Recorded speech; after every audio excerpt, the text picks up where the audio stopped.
Hello,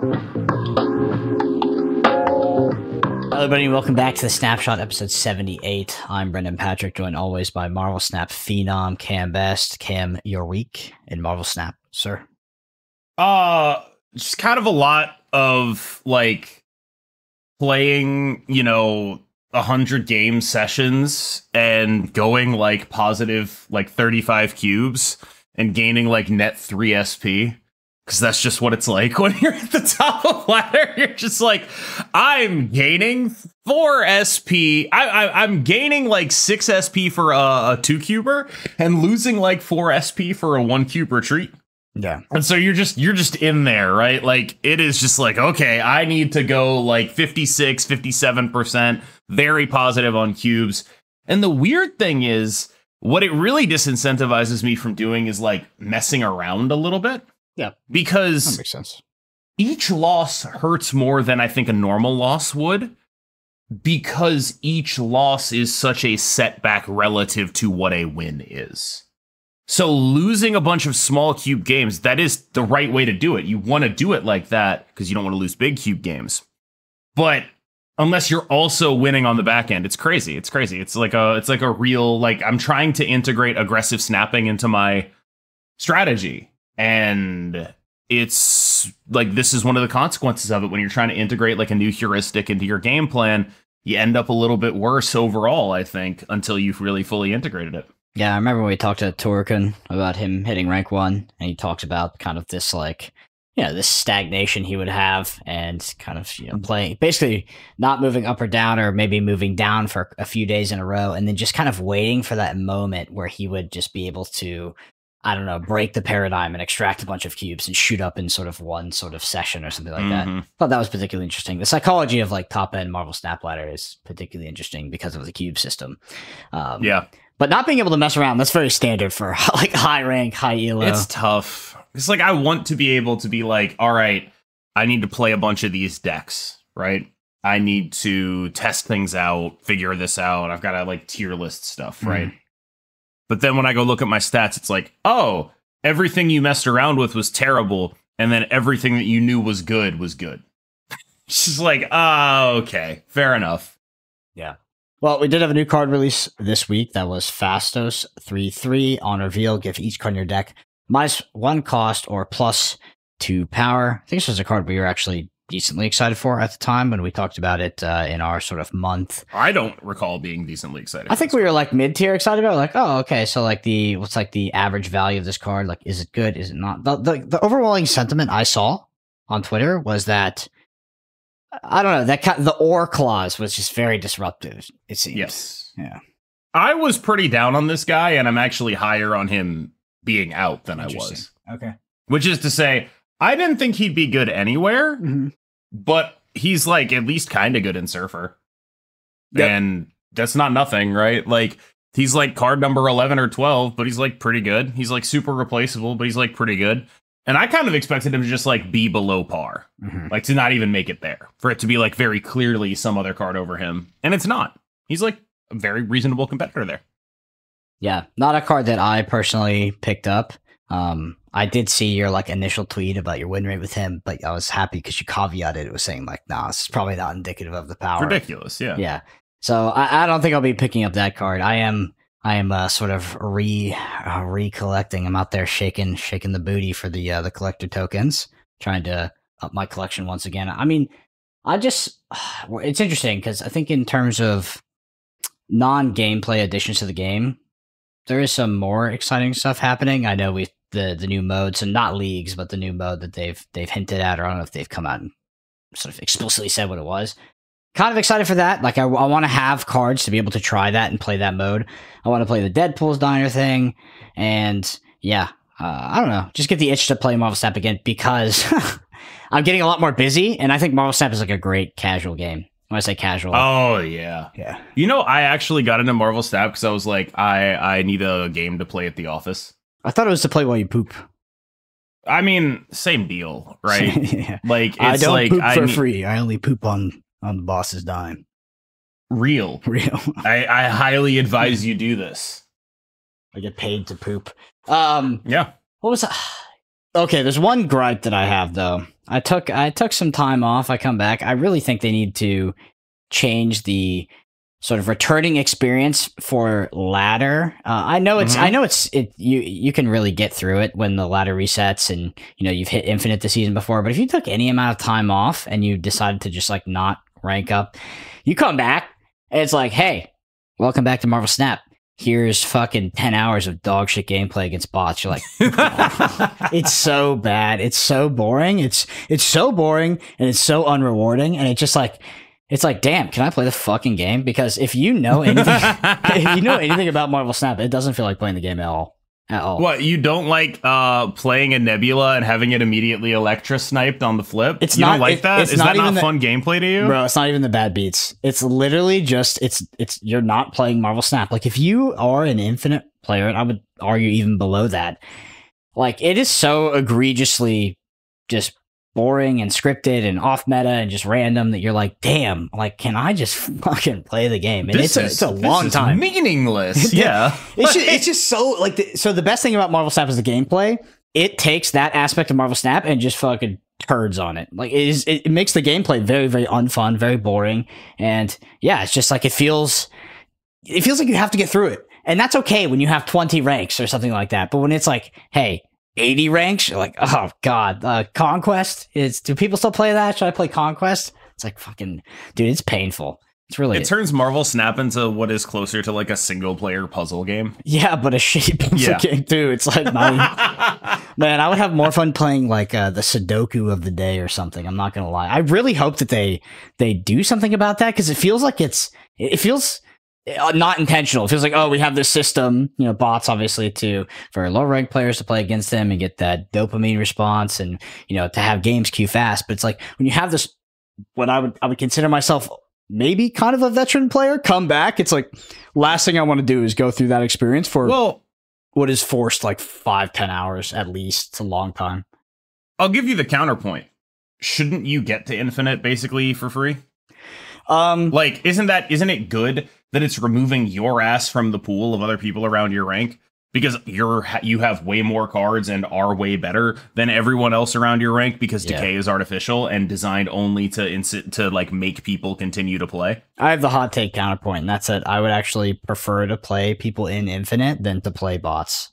And that goes back to like the OG thing that pissed people off. Didn't you used to complain about that? No. Weren't you always like, isn't it? Yeah, I remember you being like, it's fucking bullshit that I have to have a hard climb to infinite while other people get to play bots. So they're different things. So playing infinite players when you're not infinite I didn't have an issue with that. It was the asymmetric climbing experience where people would enter this sort of, they would be gifted upon they would basically exceed the ELO parameters. They would get these like very easy climbs. And then there was like this weird ELO somewhat kind of hell you could fall into where you would basically play the same 8 people. And it was tough. Looking back on that, those were the good old days. At least I was playing the fucking game. Those are the good old days. Cause now I just can't sit through it. Like what? I mean, did you get a returning player bundle? No. I saw they were maybe doing that. I was like an unsourced screenshot on Twitter, so it definitely is true. But yeah, I mean that would be a good thing to do. Returning player bundles, returning players get some free stuff. Wouldn't be bad. I mean, I found myself encountering all of the issues that we talk about with acquisition. That's for sure. Like I came back and there's some cards that I absolutely need to buy with tokens because they're never going to come up in caches, at least not anytime soon because they're very good cards and they were released recently. So I'm like, okay, I need me some collector tokens. How do I get collector tokens? I open my fucking things. I don't get any. It's like, okay, I buy bundles and the bundle's like, hey, here's 1,000 collector tokens, a bunch of cosmetics, and a bunch of gold, and it's $100. I'm like, bro, I don't want to pay. Like, just give me a good rate on the goddamn collector tokens. I need to develop a method by which I can loan shark my collector tokens to other people. I saw. How many do you have? How many do you have? I have bought the last 2 cards with collector tokens. Okay. I have 60,000 left. I did see a screenshot of someone with like 73 on Twitter, and I was like, oh man. So that's pretty close to where you're at. That'd be nice. What would your interest rate be though? Oh, rapacious. Rapacious. I would be committing the biblical sin of usury. I would be I would be charging you like 10% compounded monthly. Okay. Like it would not be a fair rate. I would be loan sharking you. I would be Chris Moltisanti. Yeah. I mean, I feel like that would actually make the game, that would be like a fun little sub game. It's just hardcore capitalism. A fun little sub game of me breaking your kneecaps. Yeah. But if we push all of the money towards the top end, maybe it will trickle down after, and right. Yeah. You'll end up with some titanium kneecaps. That's a good thing, right? Oh God, yeah. But I hope they do something about that, because it feels borderline unintentional, and I'm okay with it to an extent where it's like, oh, you get a few bots, you came back, okay, get through that. 30 minutes, 1 hour. I don't want to not play the games for over 10 hours. That's a painful. I do. If I ever quit this game and come back, give me all bots and let me come into Infinite at like rank 1. I don't want to have to play a single player. Well, there's that. Do not let me do it. Yeah, there's that. Part. All bots every time. Yeah, so I would play all bots and I would come in at like rank some thousand. I don't know. I don't think that's true. I'm pretty sure. Yeah, for sure. With me, like, I'm usually like top 1,000 outside of that. Right, but like I think if you farmed all those bots, I think you would come in at like a higher rank than you've ever been at. I'm serious. I genuinely, I want you to keep me posted on this. Well, dude, I got to get through the fucking experience first. Like, it turned me off. I was like, damn. I'm also waiting on a few cards so I can play fun decks. Like, I was playing like Zoo, and I know you're a Zoo lover, but goddamn, that deck is not interesting to play for spots. It's like you don't like playing like 5th grade math simulator? No. You're not a fan? Not at all. There's like no nuance to them. It's like, and then of course actually, the bots. That's not fair to 5th graders. 5th graders are doing like long division, right? You don't like playing 2nd grade math simulator? Yeah, no, I'm good. I tried playing a bit of Phoenix Force. Just it wasn't the Phoenix Force I fell in love with, unfortunately. Also, I kept getting into bots that were playing Destroy, and they would like fucking yawn do something, and then I was like, dude, come on. One of my proudest accomplishments is that the Destroyer bot deck is my deck. Back in the early days of Marvel Snap, there weren't really a lot of decks, and so they just like gave decks to the bots. And that Destroyer deck is a deck that I made.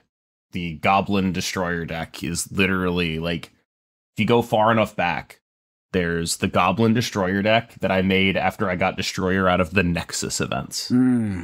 So the OG. Yeah. Anybody else miss Deathwave? Remember that deck? Remember no. Good old Deathwave? Don't miss it at all. You miss OG Arrow at all? I feel like that was like yes. That was the card that I most associated with KM Best when I first encountered him.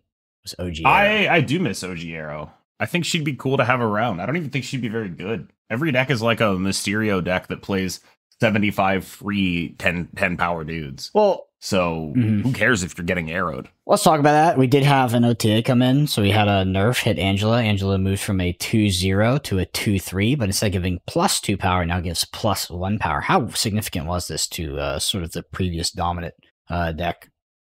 I mean, it's notable. This is a worse card now. No arguments about that. But, I mean, I feel like the metagame is very much just like Mockingbird deck 1 through 4. Yep. And then Mobius deck 1 through 3. And then Killmonger deck 1 and 2. And so, like, basically what I mean is Mockingbird deck 1 through 4. The Ravonna deck, the Pixie deck, Silver Surfer plays Mockingbird some of the time, and of course Zoo as a Mockingbird deck. And that's not even to get into like decks like Deathbird or whatever. They're also Mockingbird decks. And then Mobius decks, Pixie decks, Surfer decks. Zoo has to play Mobius now. Killmonger decks, Surfer and Destroy are the more common ones, and it's just like the metagame revolves around those cards. Those are the things that are making things strong right now. What gets sort of post nerf? What is getting your sort of your tap for best deck in the metagame?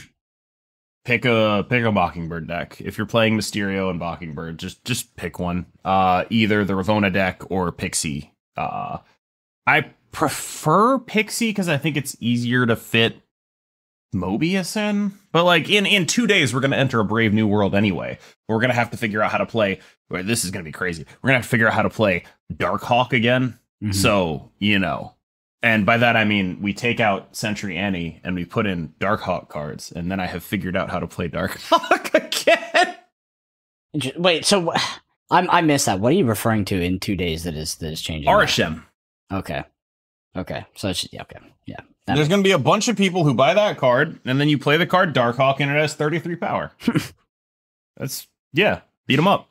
Any other buffs and nerfs that are notable? Obviously, High Evolutionary. We talked a lot about High Evolutionary in like a previous pod. Talk about buffs. I've got a fucking 5-minute bit on High Evolutionary if you're willing to put up with it. I am, but it did move from a 4/4 to a 4/6 for context.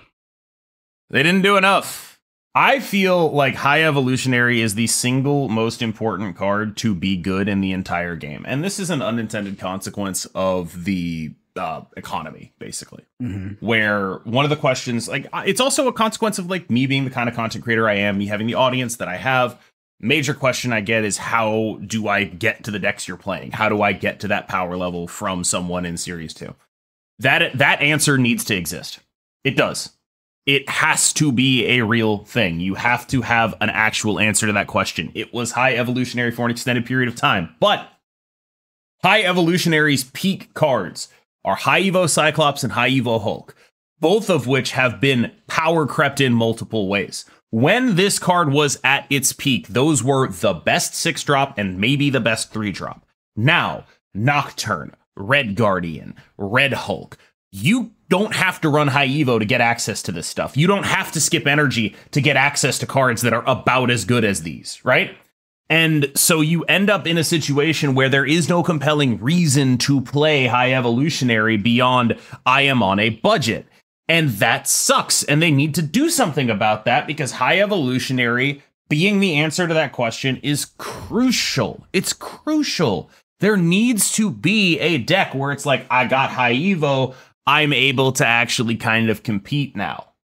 And I don't need High Evo to be great. I just need it to be good enough. I need it to be good enough to be played. And it just isn't. And 5/6 doesn't solve, 4/6 doesn't solve it. 4/7 might be helpful. Like when we're getting into like the 4/7, 4/8 range where you're not really paying a cost for it, could be helpful. But other than that, I just don't see it. I don't see it. Like they need to revert some of the nerfs or what have you, because I feel like this card is crucial for being able to bridge the most important pain point in the game. I feel like 20% of Marvel Snap players probably just get stuck there and quit. It's interesting because I feel like I recall reading the patch notes in regards to the High Evolutionary change, or the OTA notes, and them saying like, we're going to buff it by 2 power, but we don't think it's going to be like, this is going to necessarily revitalize the archetype. Maybe I could be mixing it up with a different, description box I was reading, but I feel like that was High Evolutionary. We're like, we're just going to give it a little bit of power. We don't think it will, make it necessarily the best deck, but we're kind of slowly creeping it up. I think they said we have some other ideas in the future for how to make it better. My advice would be, don't be complacent with this card. Don't be like, oh, we'll fix it in a bit. Don't be like, we need to wait for things to happen for us to fix this. This card not existing and not filling the role that it has previously filled is the biggest detriment to the game that is possible from any one card being bad. There is no card in the game that is more individually important to be good, to make up for the shortfallings of some of Marvel Snap's economy, than High Evolutionary. There is not a single one. It is the only card in the game that I think they have like an imperative beyond balance to make playable. Interesting. Do you okay. And your sort of argument there is that people encounter this issue and they stop playing. Not that they encounter this issue, get frustrated, and then spend more money. Because that would be possible that that's what happens, right? But like that would be by design. High Evo just at best, right? Like High Evo just at best punts that down the road, though. It's not like people are going to stop spending money because they have High Evo. He doesn't need to be great. Again, I just need High Evo to be a deck I can put on the tier list with a straight face. That's all I need. I just need him to be good enough. And his main strengths at 3 cost and at 5 cost get absolutely demolished by the fact that there are better 3s, or 3 cost and 6 cost, I'm sorry. Absolutely demolished by the fact that there are better 3s and 6s just available now. And so you end up in a spot where there's no compelling reason to ever try him. And they need to make a compelling reason. They don't need to make him good. They just need to make him like a little bit less bad compared to Nocturne, Red Guardian, Red Hulk. Yeah, a little bit less bad. I guess where I kind of get tied up is I feel like, sounds like I agree with you.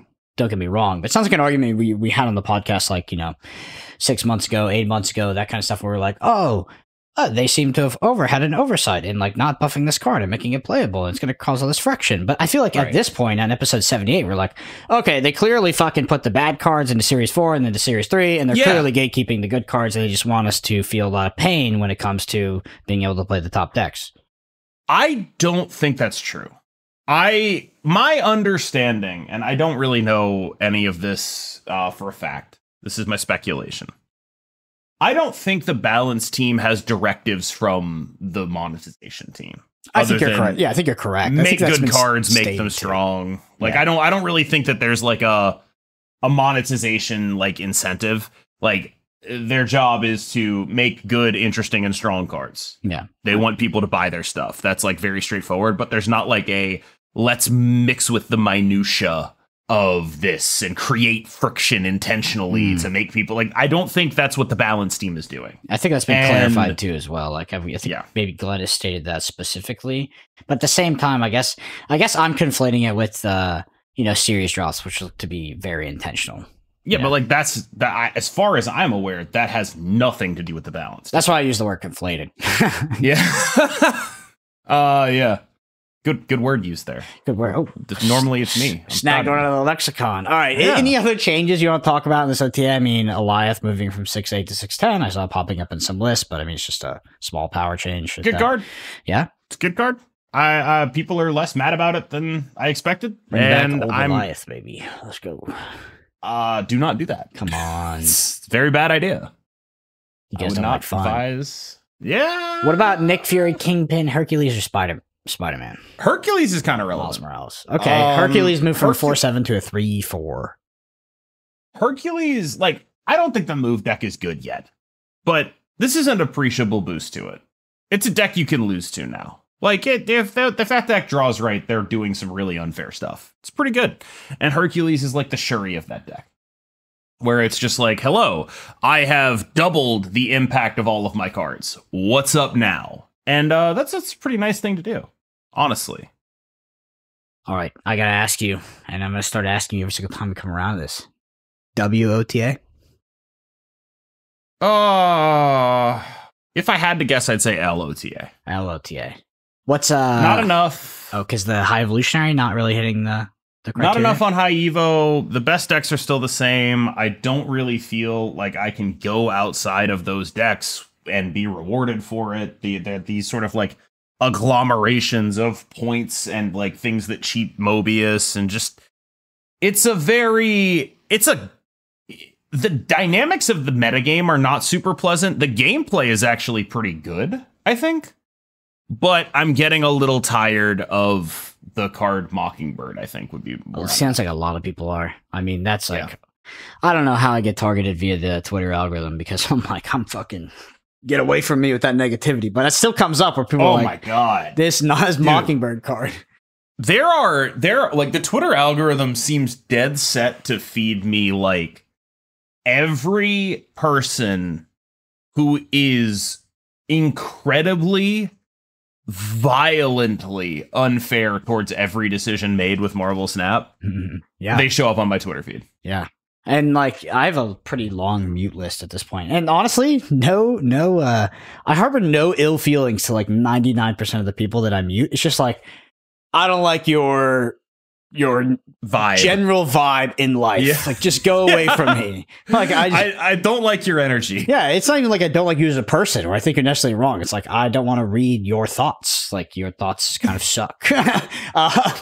That's so much worse. I don't hate you. I just think your contributions are worthless. Yes, I wish you would not speak your mind. Like, just no. I just don't want to be around it. It's just like, it's annoying, and I'm just like, fuck. Like, I'm chilling in the middle of my day. The last thing I want to read about is like how much you hate X card or Y card or Y deck or Z nerf. Dude, it's crazy.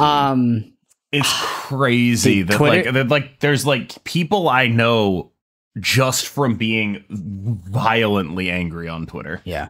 So Twitter recently has been feeding me, fuck, dude, just terrible stuff, to be honest. I'm going to say it and people are going to laugh because they'll be like, oh, could you click on it? And they've been feeding me a lot of porn. Like, it just shows up. It's really annoying. But I think it's because I slow my scroll because sometimes. Yeah, like, how would you not? Like, yeah, it's like, no, yeah, like, dude, I'm not even going to say some of the other stuff it feeds me because it's like, I don't know. It's really fucking unpleasant, to be honest. But I don't like, so I have a burner account that doesn't follow anybody. So I just get, I thought that would be better. It's way worse, bro. Way worse. Because I get like world conflict footage. I get like random porn and I'm just like, dude, what? Have you noticed that on the app, the Twitter app, if you don't have ads blocked, it's just like dramatically easier to quote unquote accidentally click on an ad than it is to click on anything else?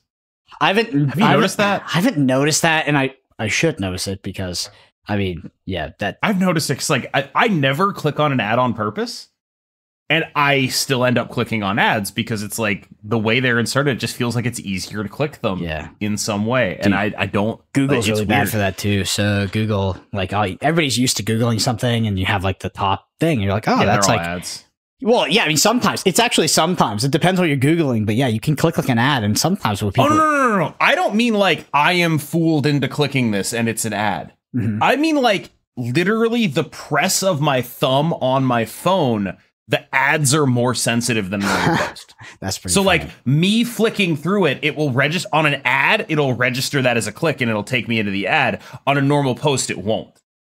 That's wild. That's wild. Yeah, I don't know what's. I got to figure something out with Twitter. I think I just got to delete it because I tried the whole. It's like, okay, I just accepted that card gamers not the most positive people on Twitter. So I was like, I'm going to create a second account and not follow any card gamers. And yeah, you follow absolutely nobody. And now you just have footage of drone bombings and porn. Yeah, literally that, bro. And it's nice.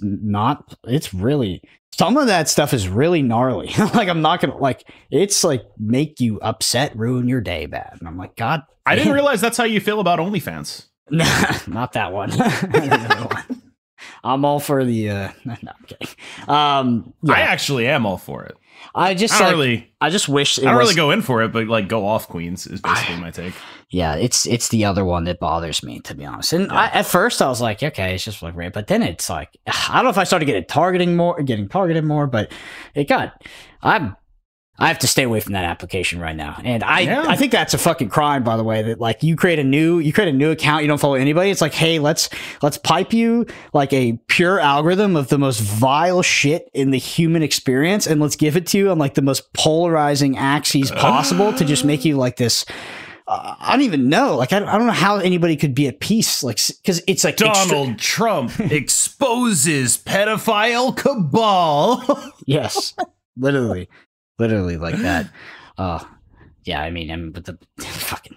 All right. No more Twitter. Fuck Twitter. All right. Let's talk about activated abilities. We didn't really talk about that last time, so I have a few pulled up here. What are your sort of top end thoughts? I'm not sure if any of these are confirmed or if they are just leaks or whatever. But they're all data mines. Yeah. So we don't go into data mines usually, but let's talk about them because it is a whole new feature, I guess, to an extent. But for example, again. Data mine, of course, is the hardest one to fucking read. Arana, 2/2. Aranya. It's Spanish for spider. Aranya says, activate. Give the last card you played +2 power and move it to the right. So, one question: can you activate these the turn they come down, Cam? There's no way. How would you be able to do that? What do you mean? Someone said something about summoning sickness. You play it. No. It's not even like summoning sickness. Like physically, that makes sense. How would you do that to end your turn? Yeah, like literally, physically, how would you put the card on the board and then also press it because it's not there yet? Well, I don't think you can do that. You might have a point here. So they do have summoning sickness effectively because it's literally impossible. They have to because like I cannot imagine they're able to do a functionality where some cards, if you touch them, it's like, oh, I need to drag this back to hand. But some cards, if you hold them for longer, there's no way this doesn't work. Yeah, there's no way. I think you are clearly correct. That would just be the most confusing thing of all time. Yeah, I'm not going to put up a fight on that one. Anyway, they basically have no text, and they just have these activated abilities, which is a whole new aspect of sort of card gameplay we're getting to Marvel Snap. What are your thoughts?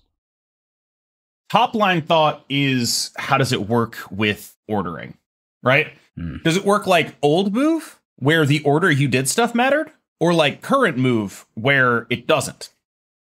And I'm interested to find that out, because I think it really sort of changes how you handle this. Because like with Aranya, I think the way she's worded means I feel like this card would suck if you couldn't order it. If you couldn't be like, turn 2 Aranya, turn 3, play Vulture, activate Aranya, and it happens in that order. You know what I mean? True. And that would be the way that you would naturally expect it to work, right? Yes. So like, I feel like it has to work like that. So, I have been wrong before. One thing I want to point out is that this effectively already exists in Marvel Snap, by the way. So if you look at something like a Nightcrawler, basically activate move once, right? Like that's effectively an activated ability. Audio listeners, KM's thinking. Sure. Yeah, no, like it took me a while to process that. Yeah, I guess. Yeah, I think so. I think it'll function almost exactly the same, basically.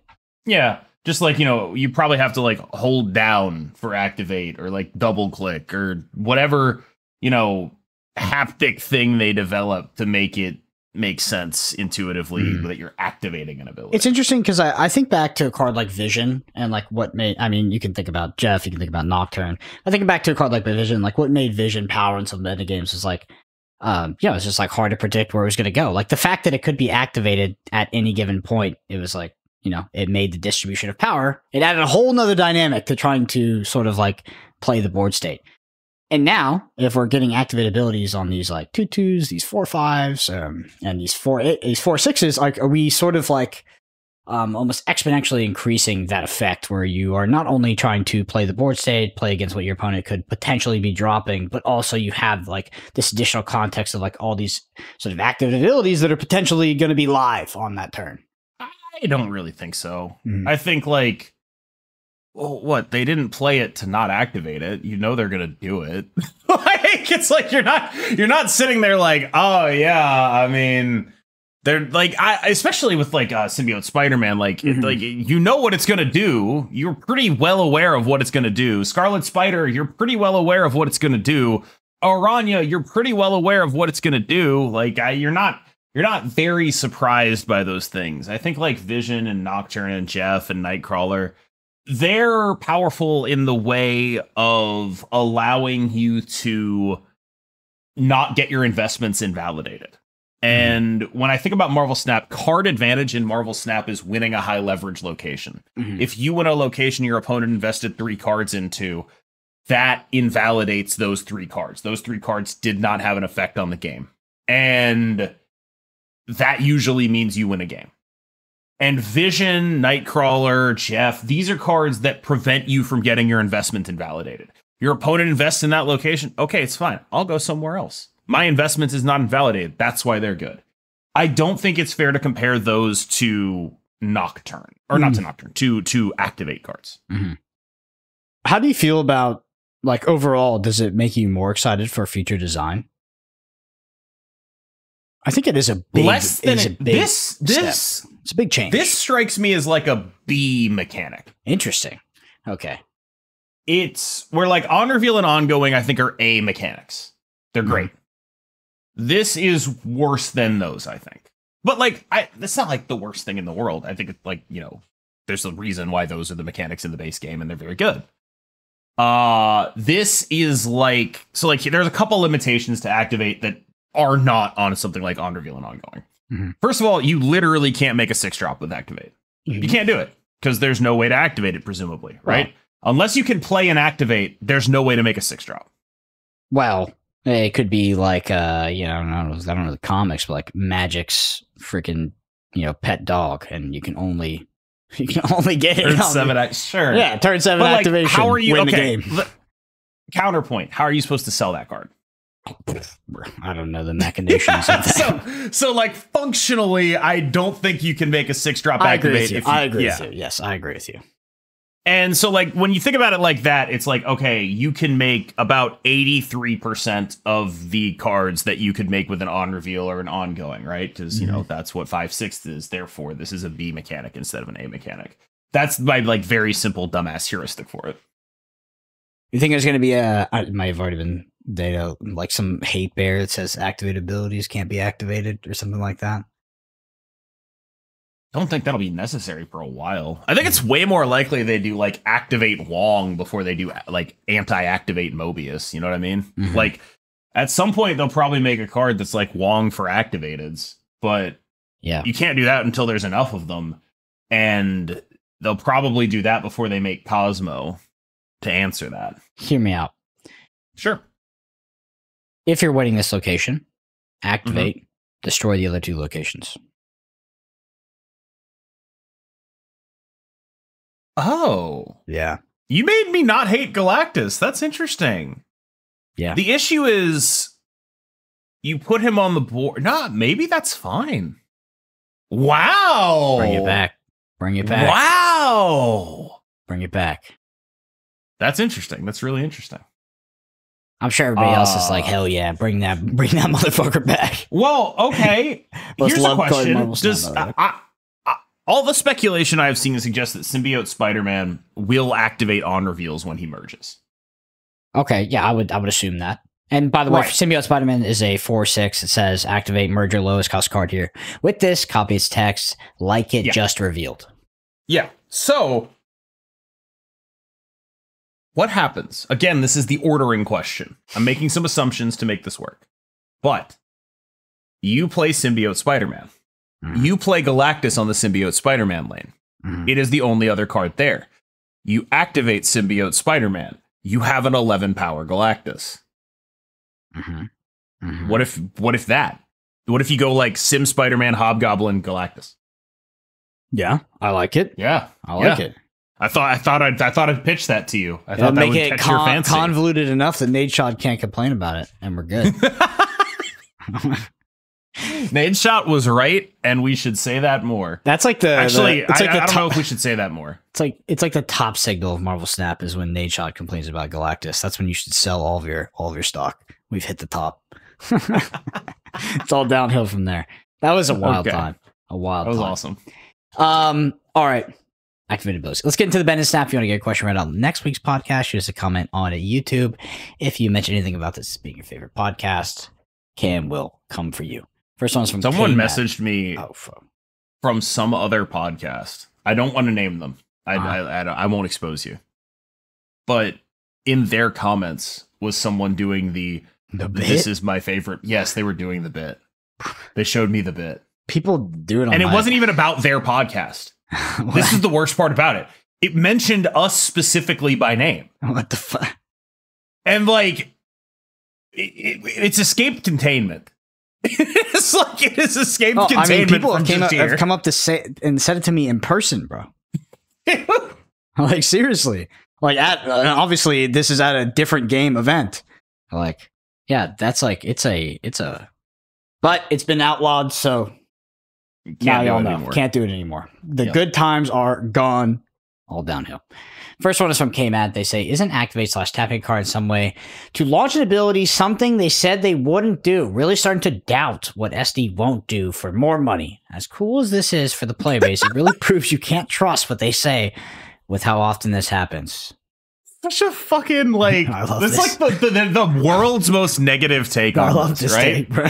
Like this, like it's like it's hard to doubt what they won't do for more money. Like, okay, counterpoint. What if they're thinking we need more design space to explore because this game was a bigger success than we expected and we want to keep it going for longer than we thought. So let's do new mechanics and explore new game spaces because we have to do that now. So the independent correlation with this being attached to more money versus is if they had not added activate abilities and just continued to print powerful cards. I don't see the way this one is different from that one in terms of like right. a money grab, right? Making cards, I mean, you know, everything's a money grab, right? If you like, it's just sort of like a critique that is so vague that I don't know if I can engage with it, because it's like, if you could say it about pretty much every aspect of the game, because you're selling a product, right? Fuck this game. Like, it's not wrong. It's just like, no, it is absolutely correct. I read this. I was just like, I sat with it for a second. I was like, based. Sure. Yeah. Cook their asses, bro. It's just like, I feel like you could like put different things in the game at random and then draw it out of a hat and be like, this is because they want to make money. And you'd be right. Like, I'm talking about like game longevity, right? Well, you know why they want to make the game last longer? Because they want to make money on it for longer. They could have picked, they could have put actual negative things too. I think like they could have said, oh, they're adding different borders in and like, right. Like, you know, like that one's kind of gray where it's like, I don't know, that feels a bit. Well, no, the borders are silver. Yeah, but like that feels like you could make an argument. Like maybe that's money grab. It's like, oh, they're doing new card design. Bastards. Yeah. Capitalist pigs. Fucking dare they? They should just stop making new cards. They only make new cards to make money, dude. They only make new cards to make money. Like, I don't know how you read this comment and you aren't just like, based and real. Right. Like, I mean, what am I going to say? Get their asses, dude. Maybe, never make new cards again. Maybe a little bit negative, but not wrong. Not wrong. Love it. All right, next one's from Aleph. They say, before you talked about the fungibility, that's a trigger word. Don't get me going on fungibility. Got the check the booty coin chart. Coin ready. We talked about the fungibility of cards. I thought you guys were doing a bit about Magic Online. The UI is stuck in 2002, but financially it turns out to be cheaper than Paper or Arena. I dabbled a bit myself back when playing MTG. I don't know what the question is, but maybe it was the fungibility of Marvel Snap to an extent. Sorry, I don't want to assume pronouns. They're saying that they thought that our extended bit about NFTs was actually an extended bit about Magic Online. Hey, that's what you'll find is like a lot of the stuff is not too dissimilar. So there's a game, there's a game called Altered TCG. It's coming out, and I remember, I don't know, maybe I have to listen on the podcast, but like, oh, are they NFTs? No, they're not. Oh. But if you read anything they wrote, it is clearly a direct port from an NFT project that was like, people don't really like those NFT things anymore, do we? Because it's like, oh, unique ownership, like individual cards, like your fungibility, and you like, it's just like, you literally could throw it on a NFT project and it would make complete sense. But instead, they just took out the NFT part, and I was like, okay. Yeah. I took a sponsorship from a game that went the exact opposite direction. Oh, they switched it up on you? Yeah. They were like, okay, we are not doing NFTs. What we are going to do is if you finish well on your online ladder or whatever, we're going to send you a physical coin to your house. They went the exact opposite direction. They were like, people don't like digital collectibles. What if we went back to the 90s? What if we sent you challenge coins? I was just like, that, you know what? Okay, sick. I will take that sponsorship. I probably wouldn't take an NFT one because I would demand more money than I would be worth, which means I functionally would never take one. But like that was just like offbeat enough for me to be like, sure. Yeah. And I'm sure I don't want to get flagged for people like, oh, Alter's on it. I'm not saying 100% that I know. I read their fucking thing, and it could literally be an NFT game. Like, it is the exact, it uses the fungibility word, uses the F word, uses everything. I was like, damn, this is the most derogatory F word available. Yeah, this looks fungibility. Like, oh God. Definitely not.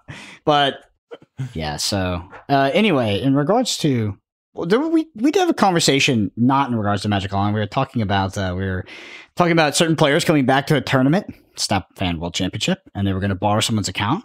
And then we have to consider the implications of potentially getting banned, you know, because a lot of players that are, I wouldn't say a lot, but I would say a lot of players that are content creators or are kind of at the top end have maybe put in over 4 figures, you know, which is, I don't know if I'm over 4 figures. That seems high.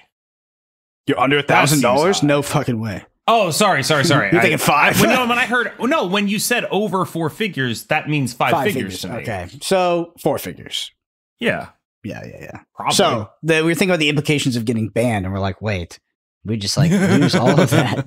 What would the recourse be for that? Like, that'd be bad. So then that's why we all started slanging Booty Corner. We saw the truth. Baby. Fungibility. We sell out. Hell yeah. Fungibility, ownership. Get fucking funged on, dude. Yeah, I own this pile of dog shit. No, all right, Timothy.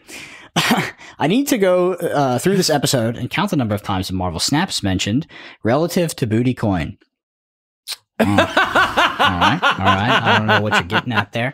Also, Also, I went and looked at Cozy and Alex's discussion of Makari. I don't think they were genuinely comparing to Howard the Duck and were saying the card was mid rather than downright atrocious. However, Cozy seemed pretty darn serious. Makari could be bumped to a 3-5. I actually did talk to Cozy about it, and he got that. He's not.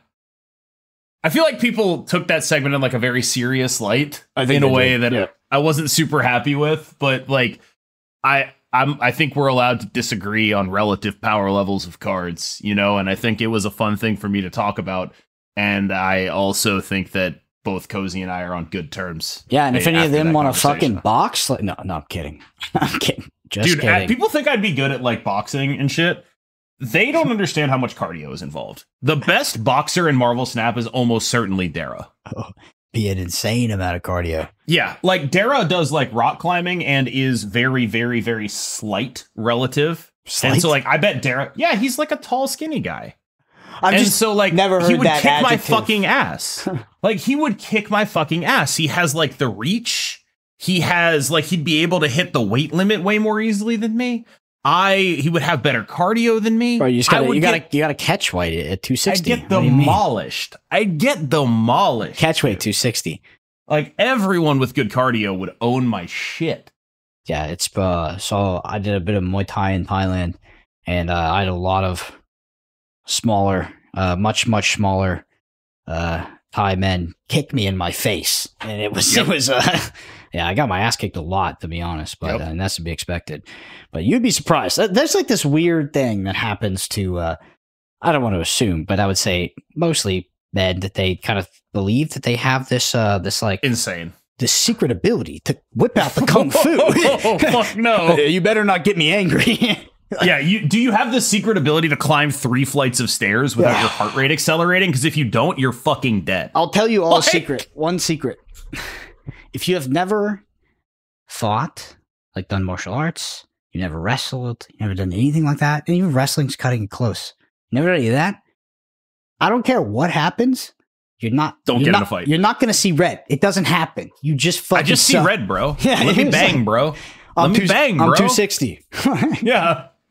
Yeah, it doesn't work like that. The best I could do, the absolute best I could do in a bar fight would be like lay and pray. That's the absolute best I can do, is get someone on the ground and then just be on top. That's it. That's my move. I think that the popularity of mixed martial arts and the UFC in particular has somewhat stymied that delusion a bit compared to like 10 years ago or something like that.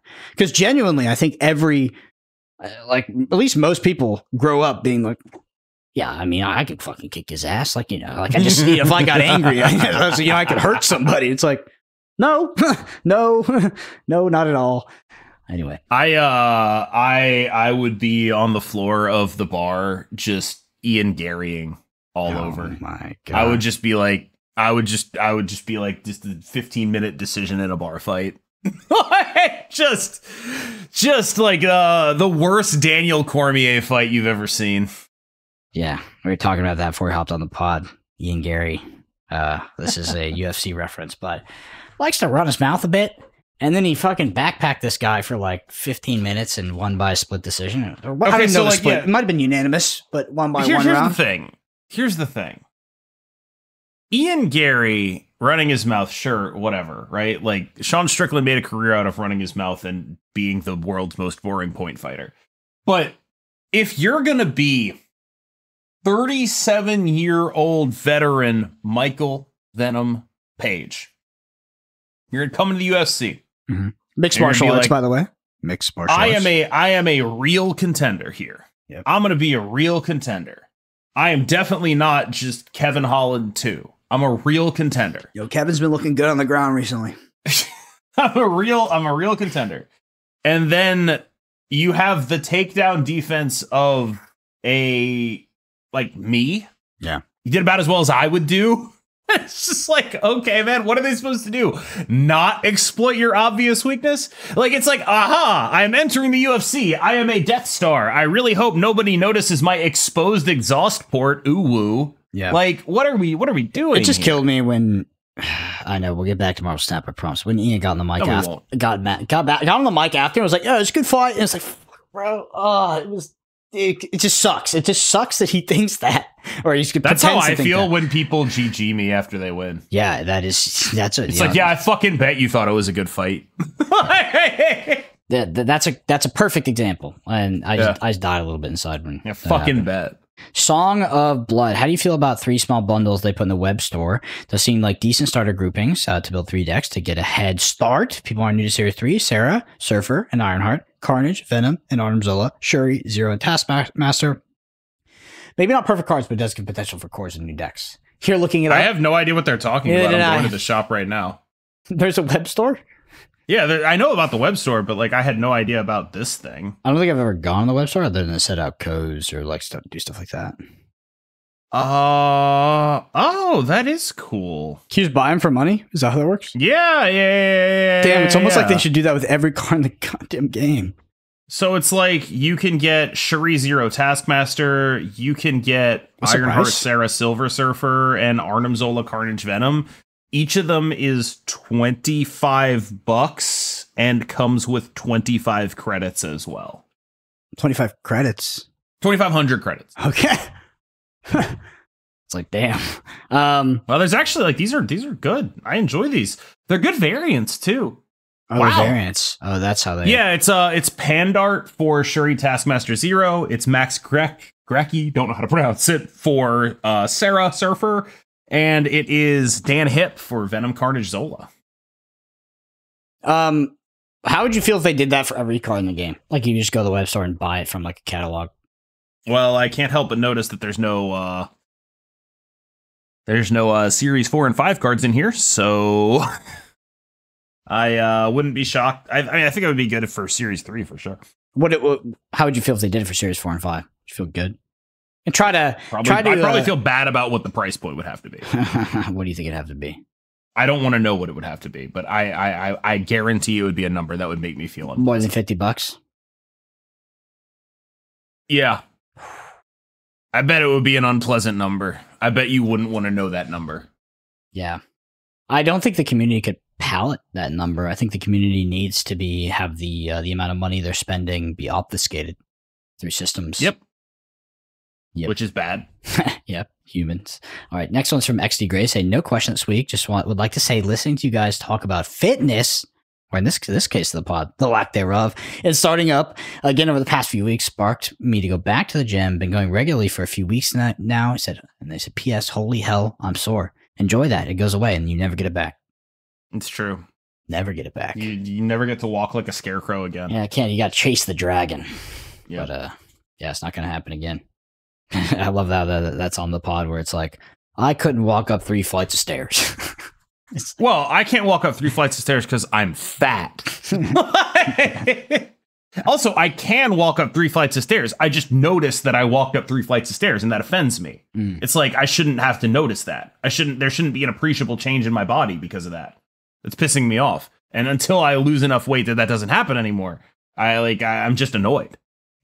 I was talking to this. I went for a run with my brother today, and after the run, he said something. He's like, "Oh yeah, I showed somebody our 550 mile, and they're like, that's pretty good shit." And I was like, "That's crazy," because I said that on my podcast. Everybody called me a bitch.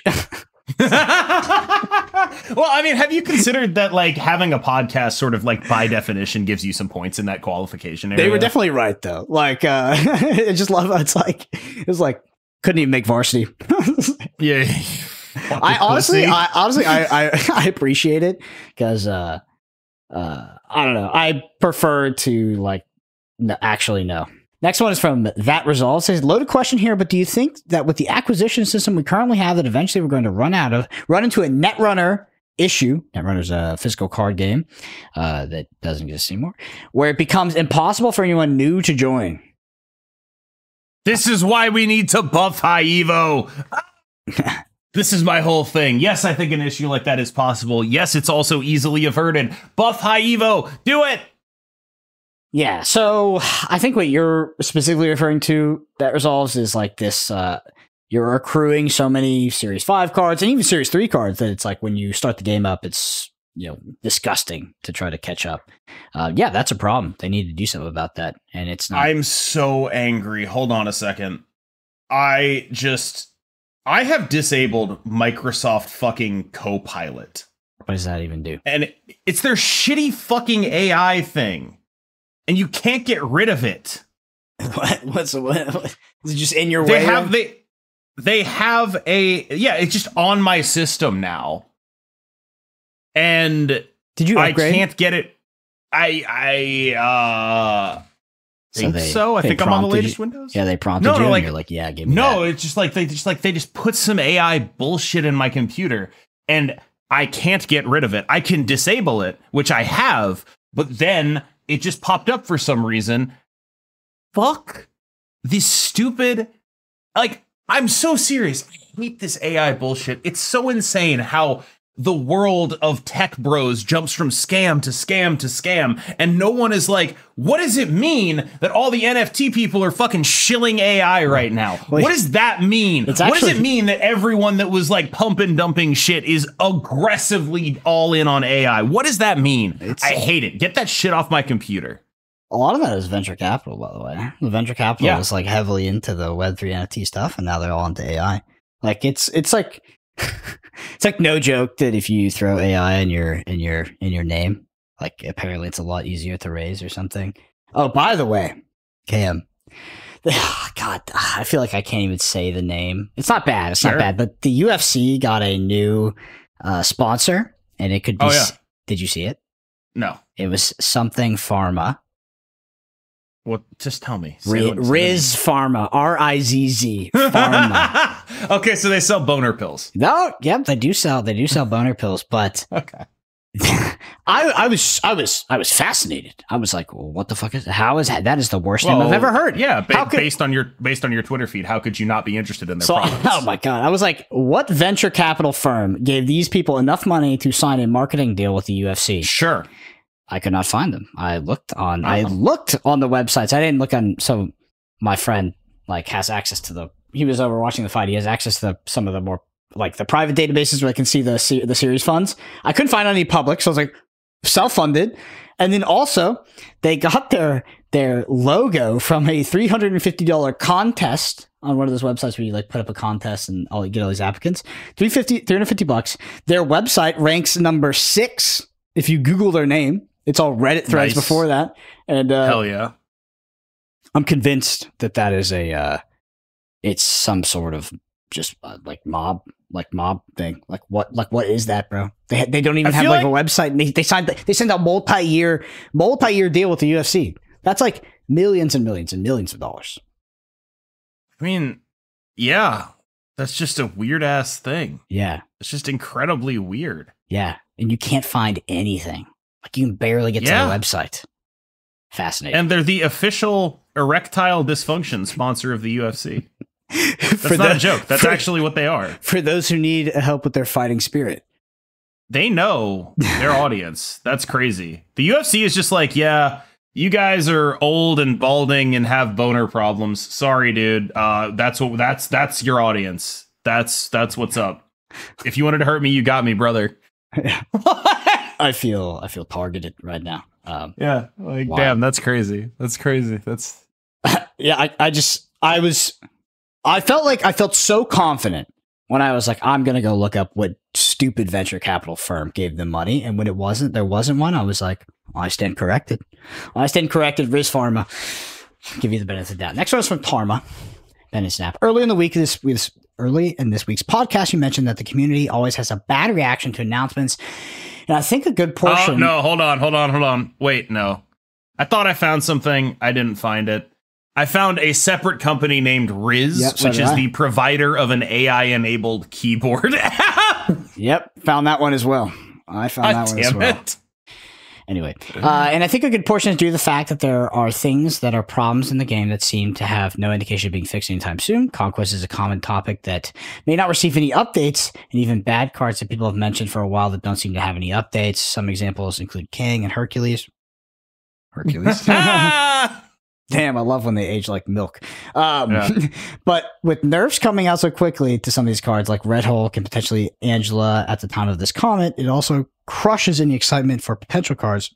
It seems like this is only a matter of time before Thena gets hit with the nerf hammer. Do you think this is having an effect on player sentiment for the game? So I actually kind of empathize with this, and we've talked about it a lot, but if you're not engaging with the game, in my opinion, constantly and getting like a lot of value out of your good card and playing it while it's good, this idea that you buy the card and then it can so quickly and not become terrible, because they stopped doing that to an extent. They did used to do that in the past and it really pissed people off.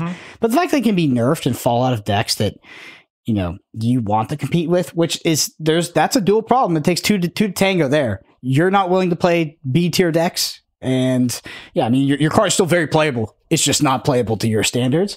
But I will say that as the consumer and as the player buying that, it is a bit frustrating sometimes. You're like, damn, I was really enjoying my Thena deck. I wanted to play it. And now this card is kind of trash. Yeah, no, I mean, it's obviously affecting player sentiment. Whether or not player sentiment is a worthwhile thing to care about to the degree that it would be required to change something like this is the actual question, right? Like, Jesus Christ, dude. Just the world's shortest shorts going on over there. They can't see it. So. He's just like, his entire leg entered the bottom of the frame. Yeah.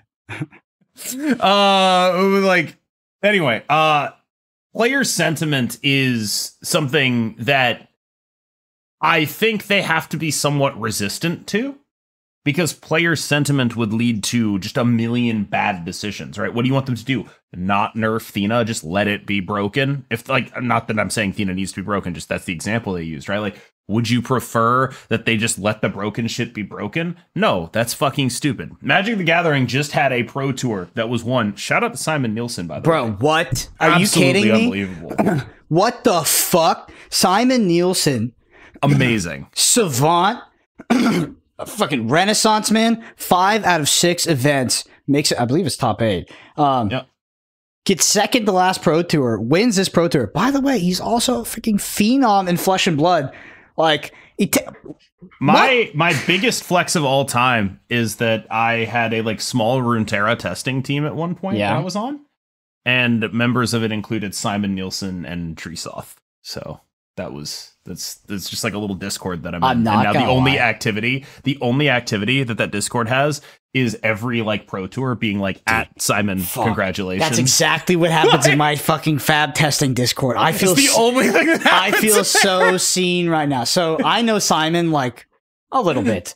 We've talked. We were potentially, I think, going to collaborate on some content at some time, and he clearly doesn't consume a lot of the content I make, which is fine. But so I don't know him very well, but nevertheless, I was watching the Magic the Gathering Pro Tour at somebody's house, and somebody who didn't know Magic, and I said, "You see that fucking guy Simon Nielsen? I know that guy. I know that guy." And then he won the whole thing. And after he won the whole thing, I texted them the next day. I was like, "Fucking Simon won the entire Pro Tour." And what are you talking about? Yeah, no, but anyway, the point I was making, shout out Simon Nielsen. The point I was making was about the card Nadu, which is the finals of the Pro Tour was a Nadu mirror. There were 5 of them in the top 8. It's a very obviously broken card that just came out. And everyone is furious that they didn't ban it. That they weren't just we're emergency banning this card. We have to do something about this because it fucking sucks it's a cool is card. Insanely dominant and is very boring to watch. I watched the finals of the Pro Tour. I don't actually know how that deck wins, because once they draw all their stuff, I don't know how they win. I haven't figured it out yet. Oracle. I have no idea. I have no idea what the win con is. It's not. It's Thassa's Oracle. I didn't even see a Thassa's Oracle in the deck. Is that what the win con is? They all run one of Thassa's Oracle. Okay. So Like, that makes let me give a high level archetypically. So Nadu is a non-deterministic combo deck that basically draws this entire deck, has a few pieces to string together, but basically the initial combo is very easy to make, and then you start drawing cards, and then once you draw a specific card that both creates creatures, you can like read, and you get like Nadu's text on it, you can like infinitely go through your deck. Don't even bother explaining it. This is why it sucks. Awesome. This is why it sucks, because like you explained 20% of it. What's actually happening is Nadu is granting every creature the text that says you either, like, when it is targeted by something, you draw a card, or if it's a land card, it goes onto the battlefield. And so you have a deck that has a card that creates creatures that you sacrifice lands to make dudes or something like that. You make dudes, you target the dudes, you draw more cards, you get more lands, you keep going, you go infinite, right? Yep. Nadu gives the text. It has a limit of 2 times per turn, but because of some fucking reason, that 2 times per turn applies to every instance of the text. So you are then able to trigger twice on every card you make. And so then you eventually just sort of draw your entire deck, and then you win the game. But in the finals, they were just shortcutting it. So it was just like, oh, here I have the N core. I can infinitely target everything. Yeah. And Simon was just like, oh, show me your sideboard so I know, because like during the process of looping this, he will see every card in the deck. Yep. So Simon's just like, show me your sideboard, and I'll just concede. That didn't only happen in the finals, brother. That was common. Yeah, no, I mean, like, it was. I only watched the finals. Yeah. But it was just like, that's insane. This is the worst gameplay experience of all time. That for me is peak Magic the Gathering. Tell me another game where you can get that experience. So it's just like other games play it so safe to like force you to play the game. Magic is just like bucket. just draw. Just like you play 1% of the combo. Resolve 1% of the combo, and it's so apparent. And by the way, this is a non-deterministic combo deck. A deterministic combo deck means that like I have 2 cards. When they combined, let's say you start at 20 life, I deal 20 damage. Deterministic, you die. This deck is non-deterministic because technically while drawing your entire deck, you can hit an unlucky sequence off the top, and you can maybe go land or some shit, and then you don't make another creature, so you can't target anymore, and you can your combo can stop. Because of that, your opponent sometime must witness you. And that's why I love non-deterministic combo decks. So they gotta sit there and watch you do it and watch you have fun. Yeah, you asked for another game that provides you this experience. I don't have a game for you, but are you aware of the concept of masturbation? Oh, God. That was not what I was thinking. You were going to say Kano and Flesh and Blood. Kano's even worse because you literally jerking off. Dude, Kano. That's what you're doing. And Kano, you literally can't concede. Because like you have no idea if you're going. You would have to know. Yeah, you basically can't know if you're going to die until the card, like the final card, is resolved. Until you take. So it's you live to sit there through an entire solitaire. Oh, it's beautiful. It's beautiful. Anyway, miserable. I watched the Magic Pro Tour and I was like, this is the coolest format I've ever seen. I loved it. I loved it. Some people did complain about the gameplay, though. It's cool that there's multiple Discords out there that are just like, congratulations, Simon Nielsen Discords now. That's the only thing they are. It's kind of embarrassing. I think it rocks. I only played Runeterra for like a couple months, so that's my biggest accomplishment in Runeterra. When you said that, like that is literally what happened. I'm not aggrandizing. That is literally what happens in the Flesh and Blood Discord. Is Simon top 8 or wins a Pro Tour, and it's just, hey, good luck at day 2. Good luck in top 8. Yep. Oh, you won. Holy shit, Simon. Yep. Yeah. He's the GOAT. He's amazing. He's a menace. I think that, it's interesting. A little bit off topic, so sorry. I always have to I don't know why I caveat. Our audience is definitely going to be surprised by going off topic. Still have a reservation. This is a Marvel Snap podcast, but it's interesting these next generation of like Magic phenoms, because Magic is a game that I thought that would age out of phenoms. Because as theory gets more and more sort of solved, and I don't know, just gets better, like information gets better, there like this information asymmetry, which in my opinion led to some of the big streaks that we saw in the past with like Kai Buddha, John Finkel, literally name your person, was largely due to like information asymmetry. And then when you come into the age of information of like the internet, but also you come into 30 years of theory, I would think that these phenoms would stop happening. And then we have Simon Nielsen. It's just like, What?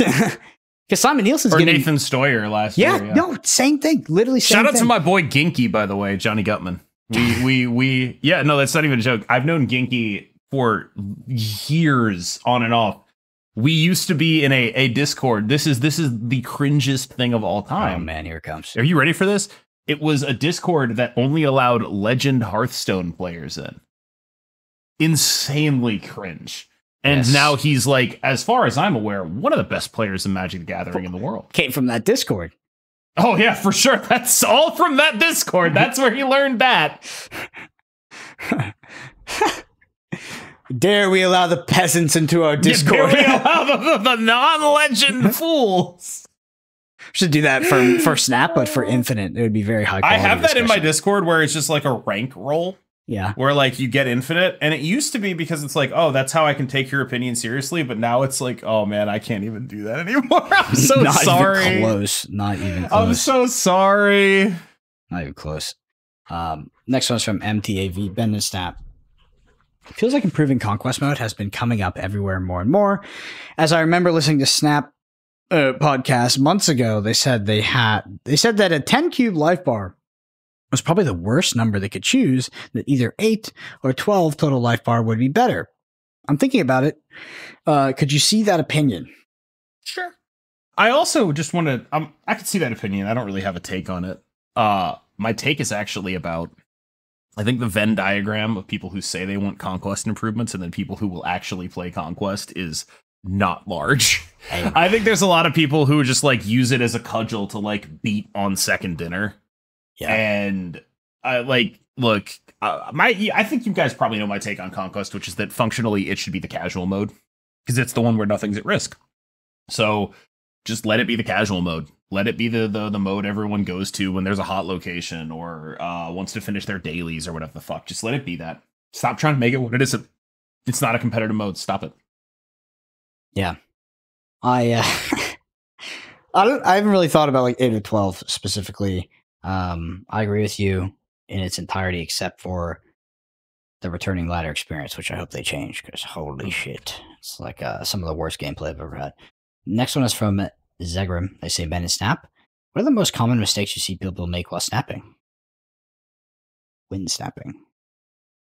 I'll tell you, instead of talking about other people, I'll talk about myself. Okay. My most common mistake is I'm not aggressive enough, but when I am aggressive, my most common mistake is staying in lost games. Mm. I make very basic mistakes, and so I think I would expect other people to make similar mistakes. Not snapping when, because of the various things that your opponent could have, even though you're in a fairly dominant position, you snap, you get them out of there, right? You don't give them time to limp into the game and figure out that like they can actually beat you. You snap when you're in the dominant position and they're forced to leave. Or alternatively, getting used to retreating for 2 in those games when you think the game has swung against you. Like just very basic stuff that I'm still not very good at. Let me ask you a weird question. So when you stay in games too long, which you mentioned was part of the problem when you are aggressively snapping, do you think that you're encountering a intellectual issue as if you're not able to evaluate the state, or you think you're encountering a psychological issue where you're having some sort of sunk cost fallacy and staying in when you shouldn't? It's like more emotional. Both. Mm-hmm. It's interesting Both. to hear that it's both, even at your level with your experience, that it is It's like both. Yeah. It's an issue I work on, right? Like I'm very much in trying to improve this aspect of my game because at this point, I think I'm probably solidly the worst snapper to be a high rank. Like the worst at snapping. I am very carried by being good at games and very not good at using the snap system. Interesting.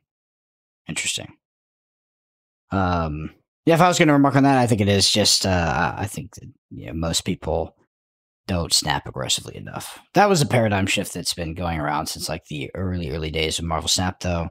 And, so I feel like some content creators even got kind of famous off of snapping quite aggressively. But yeah, I think that, of course, we even have a name for like boomer snapping, like snapping too late. But being able to identify like an advantageous board state early and understanding when your deck should and should not snap and kind of being able to do that outside of emotion, I feel like is very important. Also, when you have a deck where it's like sometimes you like, especially in Thanos, like you would have like old Thanos, you would have situations where like your deck just snaps when it has this curve. Like it just does. If you're not snapping with this, like what are you doing? Like you're just not playing that deck. It's like, and people still approach it as if they're making a decision, where I feel like it's more appropriate to not. Anyway, that concludes our bend and snap section. Y'all know the rules. Shoot a comment on the YouTube and be careful. And we're gonna queue it up for next week. A lot of Marvel Snap this week. Is there anything you want to talk about in regards to like specific lists? I know we mentioned change to Angela. Like I think everyone kind of gets the vibes here. The vibes, yeah. This is a Magic the Gathering podcast. This is a Simon Nielsen podcast. The vibes are basically Ravonna deck, Pixie deck, Surfer deck, and then other stuff. Right, like those are decks 1, 2, and 3 probably, and in some order, those would be the decks I recommend. And all 3 of them can run both Mockingbird and Mobius, depending on your tech slots. And that's kind of those are the defining cards in the metagame right now. Are Mockingbird and Mobius, and figuring out the best shell to do whatever it is you want to do with those cards is kind of what things are about. And so getting bogged down in specific deck lists, I don't think is particularly efficient. Do you think that Mockingbird should be nerfed? Oh God, yes. 5/7. 5/7. Jesus Christ. Get that card out of here. I see people pitching 6/10. I hate that. I think that the issue is the number, and I think her gameplay is actually fun, but the bigness of her is the issue. And I want her to be 5/7.